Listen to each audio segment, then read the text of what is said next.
Do you struggle to sleep at night? Perhaps it's because your partner needs something to combat their snoring problem. Are you confused about which supplements you should be taking? Do you want to find the right kind of exercise equipment for your home? Or maybe you're just looking for the best electric shaver. Which has hundreds of product reviews to keep you fit, eat well, sleep better, and everything in between. Just head to which.co.uk/health to read our expert insight and independent reviews. Get expert advice and recommendations to live your best life every day with Which.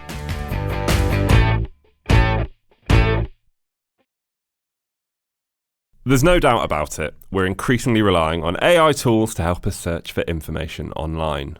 But are we becoming too reliant? Welcome to this podcast from Which. Hello and welcome, I'm Rob Lilly-Jones, and once in a while an investigation comes along that we think deserves a proper sit-down conversation. And more often than not, they tend to involve the man sat across from me. It's principal researcher here at Which, the brilliant Andy Laughlin. Andy, how are you? I am very well, thank you. It is lovely to have you here. Now, lay out your stool. What have you been doing this time? Well, if I may be given the chance to sort of give a bit of background, I'll try and be as quick as I can. So earlier in the year, 2025, we decided to have a look at Google search. Well, traditional search, but mostly we're talking Google. So Google sort of covers about 90% of the market for the way we search information. It's been the case for a long time. So we looked at Google search. Now, we've got to remember Google search is 20-odd years old, probably longer. It's quite a mature product, but what we were looking there was about how it's kind of got quite bloated with ads, and you have to wade through links for like this and that and the other. It's quite cumbersome. There's those carousels for shopping, things like that. So we published that investigation earlier in the year, and at the time it sort of became quite clear that AI was starting to come in. This is around April, May-ish time in 2025. But we kind of felt, well, it's something for the future. It's something to keep an eye on. And actually, within those sort of less than 6 months, things have really turned. Anecdotally and based on evidence, people are just using this a lot more than we expected at this stage. So we started to say, well, actually, we need to start investigating this earlier rather than later. And is the problem here that people are looking at that AI overview, for example, which I'm sure is probably something we'll come on to talk about. People are looking at that and just taking that as verbatim, as fact, just going along with that. And then sometimes that isn't necessarily the case. Yeah, I mean, I think we should sort of separate out the two different types of AI search. So there are the kind of AI overviews. You'll see them in not just Google, but also things like Bing and DuckDuckGo in terms of its search experience. And that, as you say, takes a kind of snippet box at the top. It's like a little paragraph, isn't it? Yeah, like a panel, and it sort of said, hey, I've looked around and here's kind of the too long didn't read version of it. But then there's also what we call AI chatbots or answer engines, and these are a very different way to search. They're designed to summarize the information in the same way, but also they do it in a conversational style. So the idea is that you actually sort of have a conversation with them, talk about this and that, the other, which is a very different way of searching. But I think either way, what people have got to be really clear about is what you're doing here is you're delegating to a engine, a tool or whatever to read the web for you and then relying on what it says. And as we found in our investigation with AI, the devil really is in the detail. And we will get into that detail in a moment. I suppose one of the most, I don't know whether terrifying is the right word, Andy, you tell me, but I'm going to stick with it. One of the most terrifying things here is how quickly things are changing. It's not a static industry, is it? AI is continuing to evolve. Oh, and it will do always as well. We are probably at sort of the first step, but that first step is turning into a bit of a stride. And I think it's taken a lot of people by surprise about how quickly it's moving. I would say there's still probably most people are still doing traditional Google searching. So I think, we shouldn't overestimate where people are at. But yes, certainly, anecdotally, and based on our research, I think we did a survey, just over 4,000 adults. Around half of us, just over half of us use it for web search right now. Around a third of that group think it's already more important than traditional web searching. People are also really trusting this. Around half of the AI users are trusting it to a great or a reasonable extent. And that rises to 2/3 with really frequent users. So the more you use it, the more you're hooked in.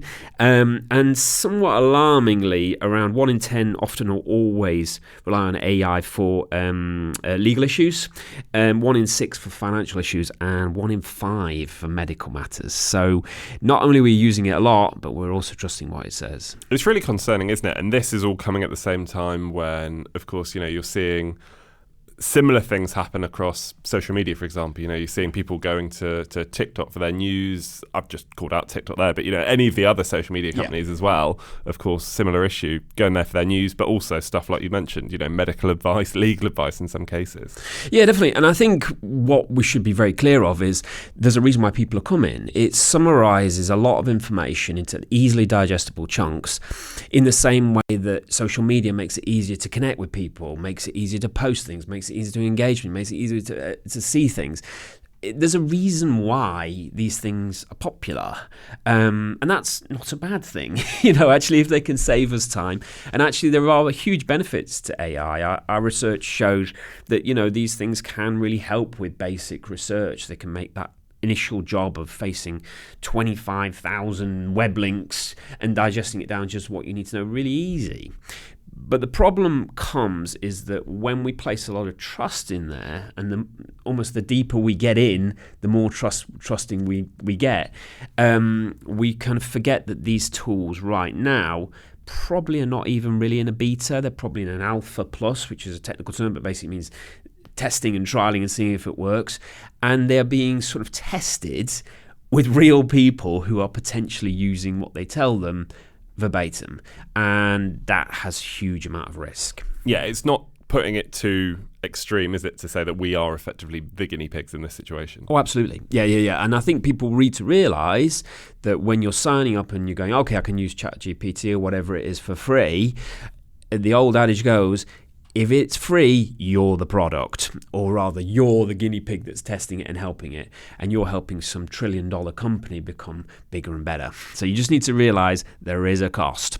Well, let's get into the details then of the investigation. We've mentioned chatbots being one of the primary ways that people are interacting with AI now. So what did we test and who did we look at? Yeah, absolutely. So we tested 6 different AI tools. So Google as Gemini on its own, you can just use Gemini as an engine, or the AI overviews. I'll come to the nuance in that in a little bit. We also looked at ChatGPT. It's the most popular service based on our research, used by the majority of people.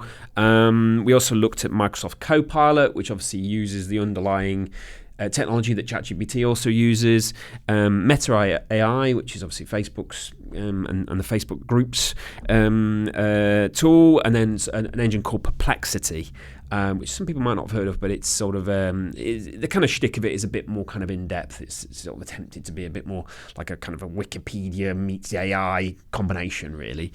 So we asked them 40 common questions. And how did we come up with that list of questions? Yeah, these are all commonly asked based on the same thing we did actually with the traditional search. These are based on actual things that people search for. There's a number of different ways you can understand that through trend data and tools. There's all sorts of different things out there. But basically, we looked for common questions that people put into AI engines and search engines, and asked how these tools responded to them. And these are things like money, finance, some of the legal questions I think you mentioned earlier on, health, diet, some consumer rights stuff as well. Everything from should I eat breakfast to how do I get a lawyer and what do I do if I've got a dispute with my builder? These are things that real people want to know, and these are things that we would also expect an AI engine to do okay on. We didn't put anything like ridiculously complicated. What we did do though, and I should say that these common questions were across 4 different key areas: money, legal, health and diet, and consumer rights / travel. So these were also areas that were a strength to us. We pick them because we know how we would answer them. We know our stuff, basically. And we know our stuff. We've had 70 plus years of answering these questions, so we feel pretty confident that we're in a good position. We didn't ask anything like nuclear physics. I know it's not really a strength of mine, although I'm learning. Or anything that we felt that we couldn't give a good, strong response on. Obviously, these are reviewed by which experts. It's our opinion to a certain extent, but it's a very educated opinion. And I think we also know through our vast experience what responsible advice looks like. So I think we're in a fairly good position to judge. I should just note on Google Gemini overviews, which are in traditional search, these are not consistently presented on every time you search. It's a bit of a mixed bag at the moment. So we didn't force it. So if we didn't get a response, a Google Gemini response on a question, we just basically null and voided it. So we actually got 28 out of 40 for Gemini, but the score we given it was proportionally moved down. So we feel it's consistent.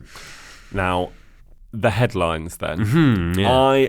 I feel like, I'm not going to put words in your mouth, I feel like this might not have been good reading, but, very good reading, obviously, because you're an excellent writer, Andy, but not good reading for the companies themselves. Yeah, I mean, I think, we should be obvious that these things do admit they make mistakes. I mean, like, if I wouldn't say it's overly prominent, a lot of the warnings, but if you look close enough, they will say things like, we make mistakes, and they are quite upfront about that. But when you're kind of making quite glaring mistakes, for example, we on each section of questions we added in a deliberate mistake just to see how the questions the engines respond to that. You would expect with the level of advancement here that they would spot when an error was there. But for example, when we asked what the annual investment ISA allowance we could do for 25k, ChatGPT completely missed that it's actually 20k, and then went on to give us advice based on investing 25k, which would actually put you in breach of HMRC's rules. Microsoft Copilot did the same, but that's kind of understandable because they use the same underlying technology. The others actually spotted the mistake and actually advised us what to do with the remaining 5k. So, it wasn't something that all the AI engines did. And actually, there were lots of occasions where there were just basic mistakes in there. There were things which had been misread, misunderstood, misrepresented. And I think it's clearly key for people to understand. These tools are reading the web for you, and you're relying on them to do it. It's a bit like, I suppose, if you were supposed to go to an important meeting and you sent along a friend, and you really trust the friend, but the friend would then have a responsibility to tell you exactly what had happened and what you needed to do in exact detail. And if they got it wrong, that would be on them. But it also kind of be on you for relying on them if it was that important. And I think you need to think about it in those terms. AI is kind of like a sort of very informed friend, but if you just rely on solely, then you need, there are costs to that. It becomes a bit of a game of Chinese whispers, doesn't it? Yes. One person says one thing, and then by the time it's got around the room and 10 people have been told whatever the thing the person was before them told them it was, actually you're nowhere near what that thing started out as, that thing that people were talking about initially. Yeah, and also I think what we got to know is AI is often been accused of something called sycophancy. Well, it's not called sycophancy, but it's sycophancy, the actual word, because it kind of wants to please you. So it wants to give you what you want.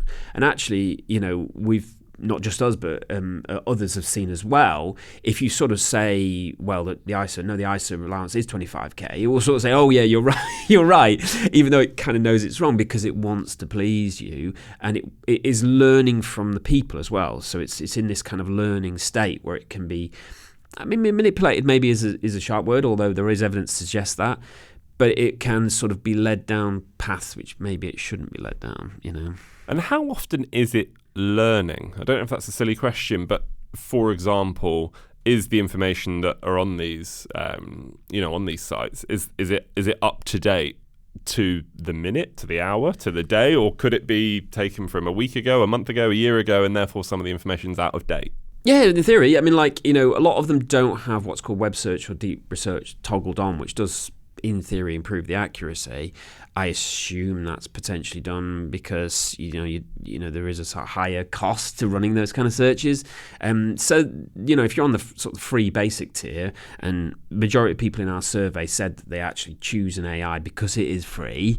So I think these paid for additional subscriptions are not necessarily going to be where the majority of people are at. They're just using vanilla versions. You might not even be using the version that actually presents the most accuracy. But also another thing we found is when they're sourcing their information, you are relying on them to read the information, and you're relying them to have read it well. We had situations where it cited us as a source, but then completely ignored what we'd said on travel queries. We had situations where it was using really old forum threads. There have been other studies that have showed satirical posts have been taken as fact on forums. We had situations where it just didn't show the sources at all. And you can demand sources, but there isn't enough trust in these AI engines right now for them to be not showing their workings, not showing where information has gone and how they've represented it, because the actual evidence shows that they're just not good enough yet to be at that level of privilege. So there's lots of issues that we found and others found where these engines are getting things wrong. They are reading things inaccurately, and they are presenting advice which is either just kind of wrong or incomplete, that could lead you down some bad garden paths. And you're getting into difficult territory as well, aren't you? You see these headlines all the time of, these AI tools using information that actually they don't have the right to use either. You have companies who are allowing these AI tools to use the information that's available from them, but there are other companies who, don't want their information to be on these tools, but they are anyway. Yeah, absolutely. And they're crawling the web and then they're indexing. This is how they do it. But those web crawlers and indexing tools have been set up in certain ways, So you're absolutely right. Sometimes they're using information that they shouldn't be, but they also might be mangling it, If you think about, if you take a paragraph of a website that, say, an organisation like the NHS or something is really carefully worded, because it's important to get all the context and then the AI engine goes, I think these are the bits that are important. All that nuance and context that you really need to know in high impact searches disappears. So I'll give an example, a thing we saw repeatedly. The AI engines repeatedly misunderstood rules which actually vary based on UK region. So often the rules for Scotland are very different to the rules of England and Wales and Northern Ireland. But there can even be variations within that. And actually what you're getting is quite blanket, kind of responses, which just kind of gave you, kind of useless information, really, because ultimately what you needed to know is not in there. Another good example of that is we asked about broadband compensation rules, and most of the engines misunderstood that a lot of Ofcom's codes in that area are voluntary. So if a provider's not signed up, it doesn't work. So they were saying things like you could leave deals penalty free, but actually that only applies if you've got a sign-on provider. And, someone might not necessarily get into huge detriment by doing that, but they could go into a negotiation with a provider thinking, I can just walk away, and actually get sort of quite a rude awakening because they've got the information wrong, or rather the AI engine has. Have we told these AI companies what we found? We have, yeah. We've done full detailed ROIs of everything, because there's a lot of stuff in here. I mean, you're talking... And ROI, sorry, we mean right of reply. Sorry, that's a technical term. Yeah, right of reply. Full detailed responses to the companies. And I think, what you'd expect is the broad stroke of what they say. We do make mistakes. I mean, you can't really refute that, because if you look at the small print and even slightly larger print, it is there. These are still learning engines. They are obviously iterating them constantly, trying to improve them constantly. But, I think that kind of misses the point for me, because you're doing that, like we said at the top, in real time with real people. And we know that consumers, once they start seeing some value in something, they can go all in quite quickly. because they go, I don't have to read all these blue links on Google and go through the NHS website and bog down with this and that, the other, and read this paper. I can just get AI to do me a quick summary. And that's fantastic. And, I'm doing it for my recipes. I'm doing it for the football results. I'm doing it for all sorts of things. Then I'm thinking, why don't I start doing it for that conveyancing for my house that I needed, or I want to leave my broadband deal, or I've got this strange medical thing going on. And actually, that's where you're potentially pushing things way too far. And I would say, just to round it out, you're the one who's going to deal with the consequences. You don't think these big trillion-dollar companies are going to come in and help you when, oh, sorry about that. We're seeing some lawsuits now, but ultimately, these companies are not going to be there to help you if you make the wrong decision. They're just going to walk away. It'd be good to touch on some of the positives as well, because I feel like we've understandably talked about some of our findings and some of the dangers there, but it's not all bad. We should say that it's not all bad. Of course not. No, and I would say for a web browsing experience, when you just need an overview of an area. Like I want to find a bike for my kid, or I want to know what the local attractions are like in Portugal or something like that. It's a really quick and easy way to get a little browse of information, that makes it. And then obviously you can have a conversation with it. You can say, okay, well, show me your sources here, or refine me this, show me this, show me that.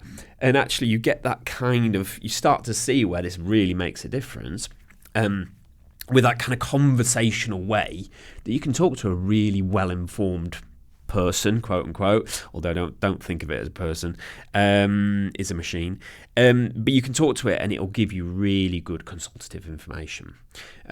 For anything high stakes, anything high risk, be careful. It's interesting what you mentioned there about, being able to have a conversation with it and it being useful maybe for things like, recommendations, that kind of thing. Things that are relatively, low risk, for example. So, I've just got back from a couple of weeks, did a road trip in America. Lovely. It was lovely. And we were desperate to make sure that we, covered off all the things that we wanted to see, but we were also going to New England, which is very well known for the autumn leaves. So we wanted to make sure that we were kind of hitting each state that we went to at the right time, so we get like the maximum chance of seeing the autumn colours, the best possible. But then halfway through planning, we were then like, oh, maybe we should do our route anti-clockwise instead of clockwise. Yeah. So we did use one of these platforms and said, if we were to go anti-clockwise instead of clockwise, what dates would you recommend us visit these states and in which order? And it came back and it gave us a brilliant list, and it did actually form the basis for the road trip that actually probably otherwise would have taken us a significantly longer amount of time to put together. Yeah. Two things can simultaneously be true. One, AI tools are incredibly useful. Even think back to Google Maps before, the way that just revolutionized the way that we find our way around or get recommendations even these days. So these things are incredibly important. They're going to be the future. But equally, right now they're an experimental state. They make significant errors. They over-egg the truth and push things too far, and you need to be really careful. So no one's saying don't use these tools. Absolutely the opposite, but just use them with caution. And I would say also, we need to be wary of when all this big investment that's going into AI, billions, probably trillions of dollars being sort of fueled into this. Sooner or later, everybody's going to want a return on that. And sooner or later, we're going to start to see an emergence of commercial models. We're already starting to see it, click to buy, and, start to see this kind of thing. And that will start to significantly change how the information is being presented. And if we're already seeing issues now, for example, in our test, we saw around premium services being sort of flagged as links around over free tools, something which we criticised Google for its ads before, things like US visa services that cost you 100% of premium over the free stuff. So the sooner that, sometimes when that starts becoming commercial and you start to say maybe people want to pay for mentions and things like that, we're going to see a whole new layer of things that are going to come in. And I think regulators and industry watchdogs need to be ahead of that before it becomes a bit too late.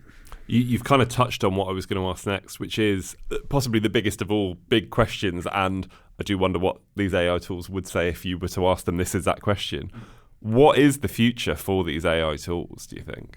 Well, I think the future is they have very much become de facto for us, aren't they? I mean, and that's a good thing, because ultimately it will make productivity so much easier. It will make us finding information and parsing information so much faster. It will make mundane tasks a thing of the past, but it will shift as well, sort of rather bumpily over that time, and there will be missteps, unfortunately.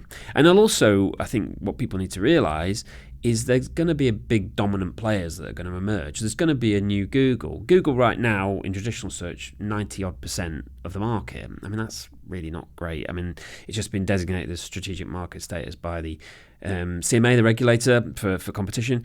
Now, someone is going to emerge in the AI search space, and they're probably going to have a significant portion of the market, which is good in some senses, maybe innovation, but also bad in others, because it will actually force us to kind of eat what they're serving, basically. So there's a lot of issues here that we need to be thinking about, but you should be under no illusion that AI is here to stay, and it is going to become the next evolution of how we access information and use technology for the foreseeable, I would say. And on that point, on regulation, is regulation where we need it to be? Well, I mean, your question is what regulation? I mean, there's to a certain extent, there's obviously some aspects with the competition, which I know that the CMA is looking at. Obviously, there's some aspects about harmful content that Ofcom looks at via the Online Safety Act. Looking at kind of how these engines, I know they've just recently put out a big report, which kind of dovetails some of the things that we've been saying about kind of, yes, there's some good here, but there's also a lot of things that are very challenging and we need to be careful. And there's obviously aspects that we'll look at around data privacy, but it's going to require everybody to get in there. The thing that I suppose slightly cautious is everybody's looking to AI for growth. The countries, companies, everybody's very excited about this, which is fine. But you just hope people are not too excited and forget that real people need protecting in the process as well as profits. And if we, as real people, are listening to this, then yeah, we are real. We're not AI, by the way. Promise, we are real people. What is the take-home advice? If we are to interact with these tools, which, as you said, we will be doing more and more as the months and years go on, what is the best way to interact with these tools and to get the best out of them without putting ourselves in danger? Absolutely, yeah. So first of all, don't stop using them. We're not saying that. Really think about what you're asking it and why and how specific you're being. Refine your question until you'll get what you think is a better result. Toggle on things like web search, deep research can improve accuracy if it's available. Look at the settings, what's available to you. Demand to see its sources. Say, look, I want to know where you got this information, and make sure it's not giving you some old forum threads which are full of rubbish. And I think what people really need to do is think about what they're asking, think about the stakes of that, and if you're just going to rely on this AI, which you shouldn't do, what could be the impact if it gets it wrong, and look for second sources. You can use multiple AI engines, for example. You can use traditional search as well. You can do your own research, and there's still a place for good old experts, and whether that's financial advisors, obviously doctors, so don't ever let AI be your sole source for anything, probably barring fairly basic stuff about how to make a lasagna or something like that, because it's just not good enough right now to be trusted. So use it, but within a safe, confined box. Andy, it's a brilliant investigation. We will pop a link to it so people can read it in full in the description for today's episode. And thank you very much for being here. No problem.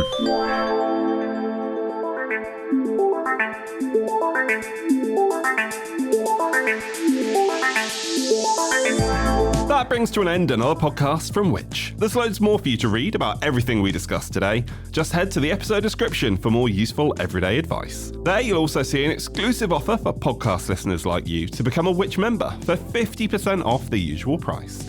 And that gives you access to our product reviews, our app, one-to-one personalised buying advice, and every issue of Which magazine across the year. Plus, your membership helps us to make life simpler, fairer, and safer for everyone. If you'd like to know when we release a new episode, then make sure you press subscribe wherever you're listening, and that way you can be one of the first to listen. And for any questions, comments, or anything in between, then make sure to follow us on social media. We're at Which UK, or you can email us podcasts@which.co.uk. Goodbye.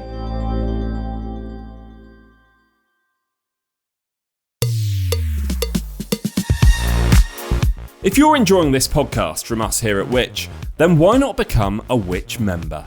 Right now, we've got a special offer, especially for podcast listeners, meaning you can choose any of our 3 membership tiers for 50% off the usual price. Starting at just £39.50 for a full year, you can get Which magazine delivered direct to your door. For the same price, you could also choose a digital Which subscription, giving you access to all of our product reviews, the Which app, and the digital edition of Which magazine. What's more, you'll also be able to use the Ask Which service for personalised one-to-one buying advice. Or why not get a full access Which subscription for just £49.50 for a full year? Don't forget, that's 50% off the usual price. To join Which or to find out more, just head to which.co.uk/podcast offer. That's which.co.uk/podcast offer, or click the link in the description for today's podcast for 50% off a Which annual subscription.